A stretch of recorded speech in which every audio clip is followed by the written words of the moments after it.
존경하는 이하경 국회 부의장님과 선배 동료 의원 여러분, 국무위원 여러분, 그리고 존경하는 국민과 사랑하는 대한민국 아동 여러분, 조국혁신당 백선희 의원입니다. 저는 첫 대정부 질문을 하는 이 자리에 투표권이 없는 764만여 명 아동을 위해 아동의 대변인으로 섰습니다. 300명 국회의원 중 적어도 한 명은 아동의 목소리를 대변하고 그들의 권리를 지켜야 한다는 사명감에서입니다. 여기 계신 여러분은 아동의 부모이자 조부모입니다. 동시에 우리 모두는 과거의 아동이었습니다. 아동을 시민으로 존중하는 대한민국을 만들어야 합니다. 1923년 세계 최초로 어린이 선언을 했던 아동 인권 1등 국가의 명성을 되찾아야 합니다. 오늘 저는 국회와 정부가 함께 아동 권리 보장 사회로 나아가는 첫 걸음을 내딛고자 제안드립니다. 네, 우리나라 어린이 선언하면 생각나는 사람이 있으십니까? 소파 선생. 네, 그렇습니다. 예. 어린이를 내려다보지 마시고 쳐다보아 주십시오. 1923년 방정환 선생의 어린이 선언 첫 번째 문장입니다. 세계 최초의 어린이 인권 선언이라 할 수 있습니다.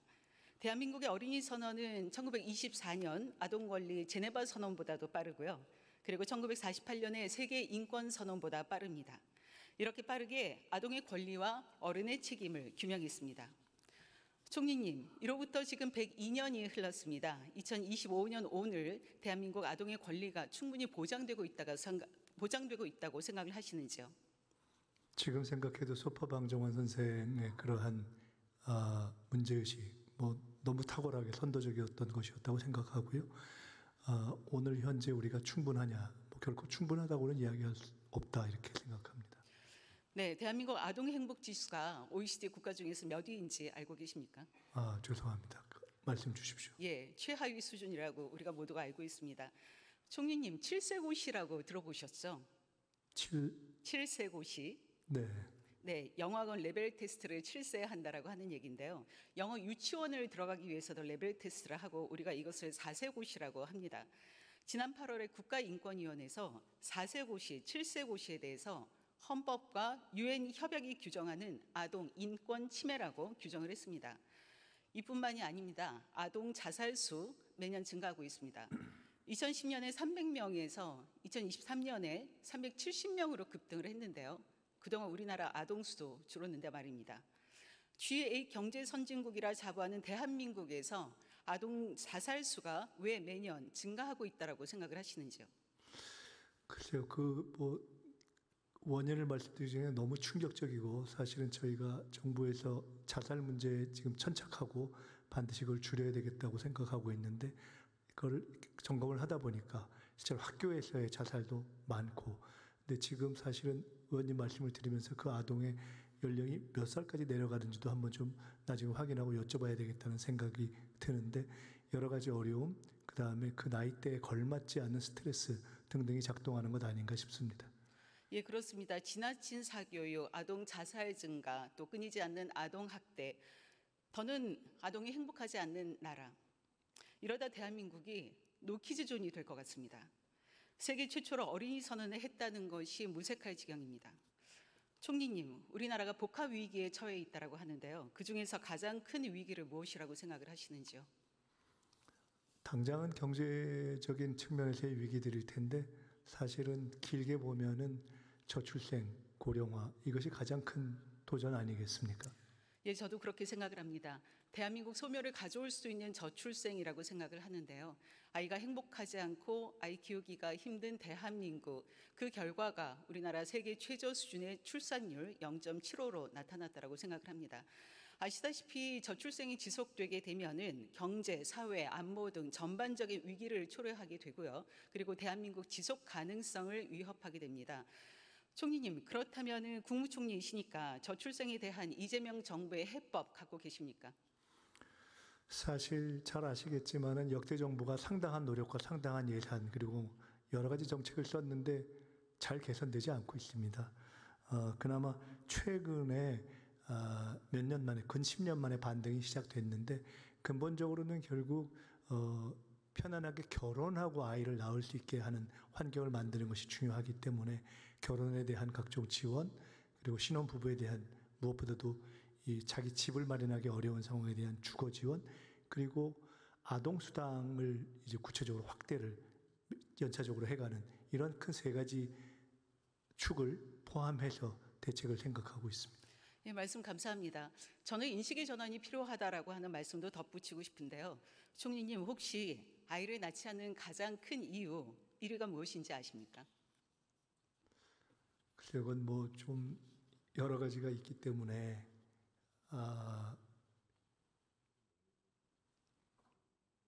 글쎄요. 어떤 걸로 생각하시는지요?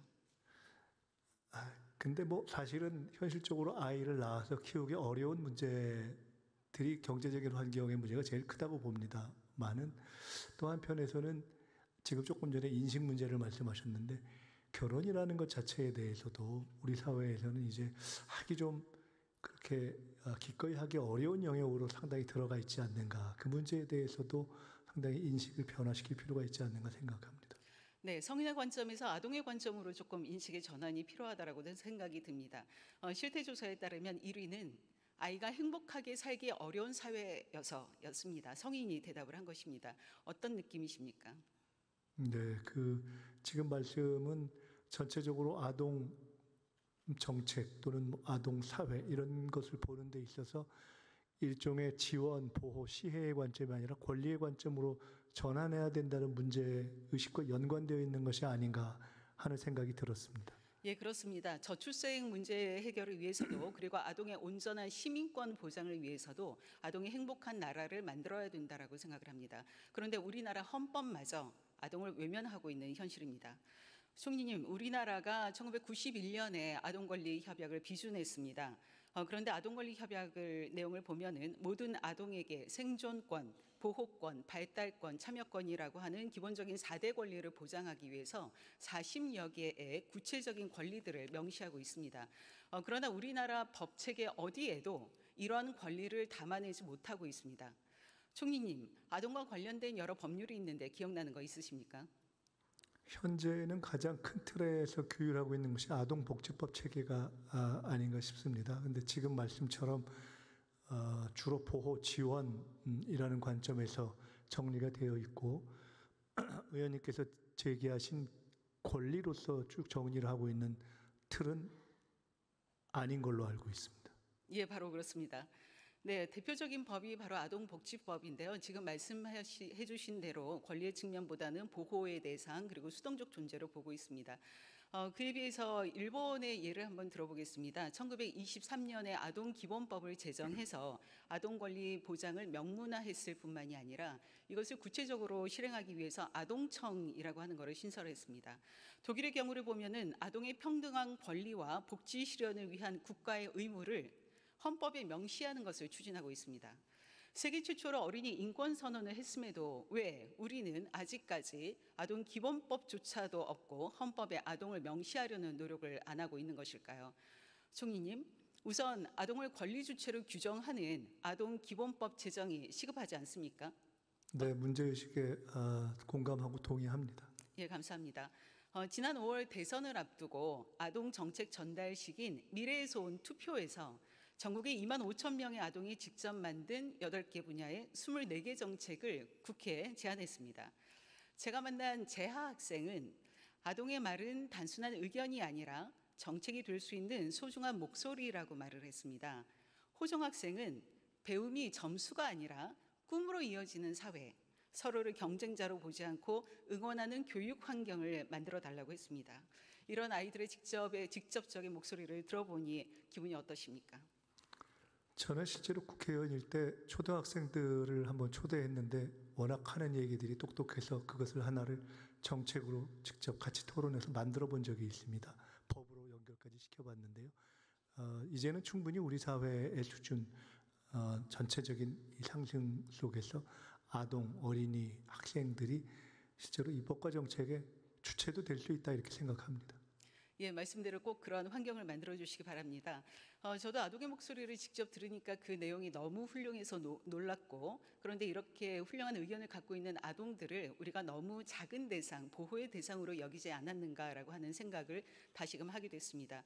이제는 기본법을 제정해서 유엔 아동권리협약의 구체적인 권리들을 국내 법 체계에 온전히 반영해야 된다라고 생각을 합니다. 예, 총리님, 아동기본법 제정 논의가 사실 어제 오늘 일은 아니었습니다. 국회에서도 19대부터 22대까지 계속해서 법안이 발의됐었고요. 2020년에 제2차 아동정책 기본계획에서도 아동기본법 제정을 하겠다라고 했었고, 2022년 5월에 100회 어린이날에도 정부가 아동기본법을 추진하겠다고 발표를 했습니다. 그런데 지금까지 되고 있지 않다라고 하는 것입니다. 21대, 22대 국회에서도 이와 관련해서 단 한 번의 법안 소위도 열리지 않았습니다. 총리님께서 21대에 보건복지위원장을 하신 걸로 알고 있는데요. 국회에서 이렇게 아동기본법 제정이 왜 외면받고 있다라고 생각을 하시는지요? 글쎄요, 외면받고 있다는 측면도 있지만은 여러 가지 정치 현안 또 여러 가지 법안의 어떤 우선순위에 있어서 늘 조금 뒤로 가는 것 같습니다. 그래 왔던 건 아닌가 하는 생각이 듭니다. 네, 그렇습니다. 우리 아동이 우선순위에서 밀려나는 경우가 많이 있었습니다. 2025년 8월 현재 대한민국 아동은 764만 648명입니다. 전체 인구의 14.9%입니다. 결코 작지 않은 숫자입니다. 그럼에도 정치권에서 아동을 외면하고 우선순위에서 밀려났던 이유가 무엇일까 생각을 하면은 사실은 이들의 참여권, 투표권이 없었기 때문이 아닌가라고 하는 생각을 하게 됩니다. 아마 이들에게 투표권이 있었다면은 아동기본법 제정 이미 됐을 것이고 어찌 보면 우리 아동들의 삶이 달라졌을 수 있을 것이라고 생각이 듭니다. 그런데 저는 이재명 정부에 많은 기대를 하고 있는데 아동 정책에서는 그렇지 않은 것 같습니다. 이재명 정부의 국가 비전, 국민이 주인인 나라, 함께 행복한 대한민국, 너무도 벅찬 용어입니다. 123대 국정과제도 있습니다. 그런데 제가 이거를 봤는데요. 아동권리 보장 이야기도 없고 그리고 아동 행복에 대한 비전과 전략도 없습니다. 왜 이재명 정부에서 이렇게 아동 행복을 위한 종합적인 비전 그리고 전략이 없을까요? 그 말씀 주신 거 따갑게 저희들이 받아들이고 챙겨가겠습니다. 그리고 그 투표권이 없어서 갖는 어떤 힘의 약함이라는 측면이 있지만은 아까 말씀드린 것처럼 우리 사회 변화 속에서 갖는 목소리 자체로는 이미 사회성을 획득해 가기 시작한 것이 아닌가 싶고요. 그 부분과 관련해서 지금 부족한 점을 저희들이 반드시 보완해 가겠습니다. 네, 다음 세대를 위해 더 나은 미래를 만들어주는 것이 우리 어린들의 역할과 책임 아니겠습니까? 특히 우리 정치권의 책무라고 생각을 합니다. 총리님, 새 정부의 첫 번째 아동정책 조정회의가 언제 열릴지 매우 궁금합니다. 언제이죠? 네, 올 하반기 안에 저희들이 하도록 하겠습니다. 네. 국무총리 산하의 아동정책 조정위원회가 신설된 것이 2003년인데요. 그 이후로 2022년이 경과했습니다. 그런데 그동안 17번밖에 열리지 않았습니다. 1년에 한 번도 되지 않는데 사실 1년에 한 번도 너무 적다라고 생각이 드는데요. 총리님께서 이것을 규정을 개정해서라도 1년에 한 번이 아니라 2번 이상 열릴 각오가 되어 있으신지요? 네, 한 번을 하더라도 내실 있게 하고 할 수 있다면 2번 할 수 있도록 그렇게 해보겠습니다. 네, 저는 국민주권 정부는 달라야 한다라고 생각을 합니다. 아동 정책의 총책임자로서 아동의 권리를 바로 세우고 아동 정책을 또 수립하고 조정하는 이러한 일을 잘하는 총리가 되시기를 바랍니다.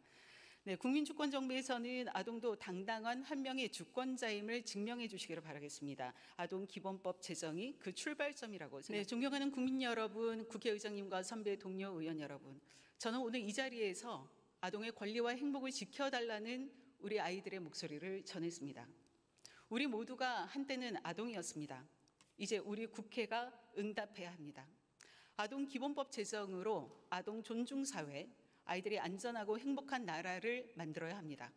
그 책임을 우리 세대가 반드시 해내야 합니다.